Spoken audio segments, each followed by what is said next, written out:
तो उसको पूरा पूरा पता था कि मैं फेल होऊंगा, और सेकंड आ गया जी। उसको पूरा ही पता था, उसको एक रत्ती का भी शक नहीं था कि मैं फेल होऊंगा। और जिसको ये पता हो कि मैं फेल होऊंगा वो सेकंड आ जाए, तो डीजे करवाना क्या गलत है? सही बात, तो सही करवा रहा है, बहुत सही लड़का है वो भैया। वो सोचा था फेल होऊंगा, आ गया सेकंड। तो आप मनाइए कि पैसा कम है, वरना 2-4 महीना डीजे चलवाता हूं। एक ही रात में निकाल रहा है कैसे भी सेटिंग करके। अब समझिए, यही नेटवर्क मार्केटिंग में भी होता है। कुछ लोग को पूरा विश्वास होता है कि मेरे को 20,000 भी महीना नहीं आएगा, और उसको आ गया 50,000। अब वो आ गया एक्शन में। मुखिया कौन है, विधायक कौन है? 50,000 आ गया जी। उसको उम्मीद था कि 20,000 भी नहीं आएगा, आ गया 50,000। और उसको कितना आने लगा? 50,000। अब वो थोड़े जमीन पे रहेगा, आसमान में रहेगा। एक हमसे ठीक से बात कीजिए, मैं बड़ा लीडर हूँ। अरे बीपीएल आदमी तू बड़ा लीडर है ना? तेरे पास 50-60 लाख की कोई कार है? तेरा घर अभी आजकल बेड आते हैं, 1 लाख के तो बेड आ जाते हैं, 50,000 और 1 लाख का तो बेड आता है। एक सोफा आते हैं 50-60 हजार के सोफा, वो भी नॉर्मल बता रहा हूं। तो होता क्या है कि जब आपकी उम्मीद ही छोटी हो तो थोड़ा सा भी मिल जाएगा तो आप मजाक करने लगेंगे। जिसको यही ना पता हो कि वो आदमी कितने का है, उसको जो दे दोगे उसी में खुश हो जाएगा जी। भैया तुमको पता नहीं है कि तुम हो कौन, तुम्हारी कीमत क्या है, तुम आदमी कितने को। हमने कहा कि 20,000 का नौकरी देंगे, तुम बड़े खुश हो गए। 20,000, 20, अरे नालायक आदमी, तुम 20 करोड़ के थे।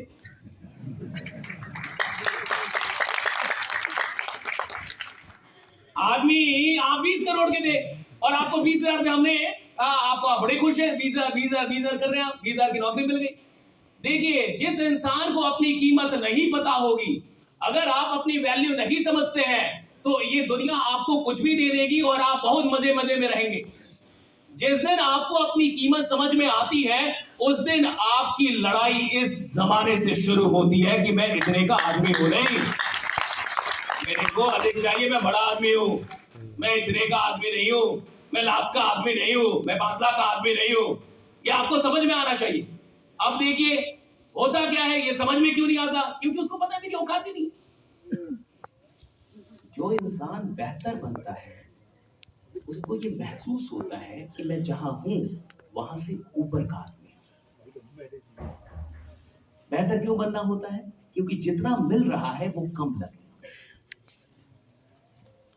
मान लो कि किसी आदमी को यहां 50,000 महीना आने लगा, और क्यों आ रहा है? क्योंकि उसका लेफ्ट राइट टीम वाला सब सही, वो खुद ना लायक, और उसका 2-4 अच्छा लोग मिल गया। हो ही जाता है नेटवर्क मार्केटिंग में, गधा आदमी भी कमाता है। कमाई में मत जाओ, और किसी को कमाई से लीडर मत मानो। कमाई तो गधा भी कर लेता है, उसका भाग्य बढ़िया था। तो कई लोग 1 साल में बहुत बड़ा कमाई कर लेगा, और तुम बहुत मेहनती होगे, फिर भी तुम्हारा पैसा नहीं आ रहा होगा, और तुमको लगेगा साला गधा आदमी कमा रहा है, हम नहीं कमा रहे। तो आपको टेंशन नहीं लेना है, कमाई से लीडरशिप नहीं चलती इधर, कोई कमा लेता है इधर। लेकिन याद रखिए, वो जो कमाई उसकी हो रही है, जो अभी वो कमाई कर रहा है, वो कमाई टेम्पररी है, परमानेंट कमाई नहीं हो पाएगी जब तक खुद को लायक नहीं बनाएगा। अगर ईश्वर आपको कुछ देता है जिसके लायक आप नहीं हैं, तो आपको तुरंत अलर्ट हो जाना चाहिए कि मैं खुद को उसके लायक बना लूं। अगर मैं 20,000 के लायक हूं और ईश्वर की कृपा से मुझे 50,000 रुपए आ रहे हैं, तो मुझे यह समझना चाहिए कि मैं जल्दी से खुद को 50,000 के लायक बना लूं। क्यों? क्योंकि जिसके लायक आप नहीं है, वो चीज ब्रह्मांड एक दिन आपसे छीन लेता है। Right? If you don't deserve, but even though you have been given something, the universe will take it away from you. अगर कोई चीज जिसके लायक आप सच में नहीं है, लेकिन ईश्वरीय कृपा से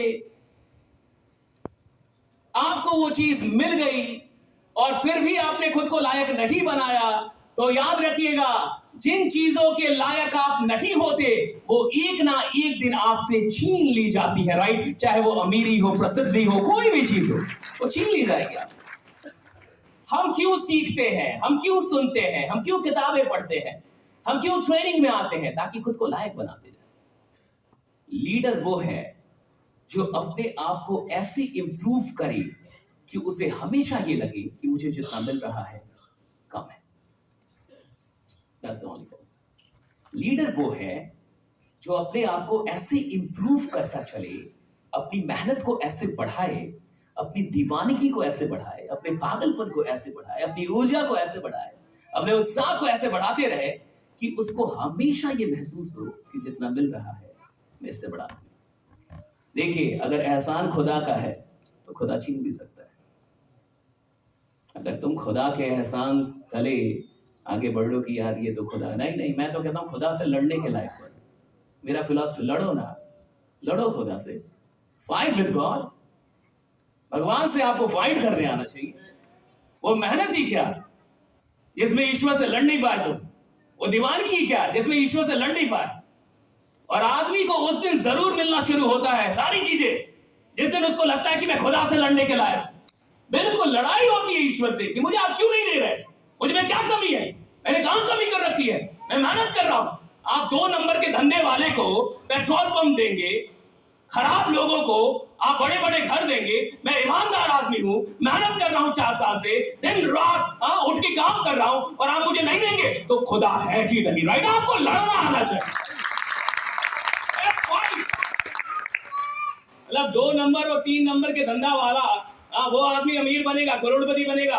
भैया हम इधर आयुर्वेद बांट रहे हैं, हम इधर बढ़िया चीजें बता रहे हैं, हम यहाँ लोगों के भले के लिए काम कर रहे हैं, और मैं दिन रात मेहनत कर रहा हूं और मैं अमीर नहीं बनूंगा, खुदा है नहीं। फिर बात ही हट जाए। फिर क्या अच्छा होना, क्या बुरा होना, फिर किसका डर?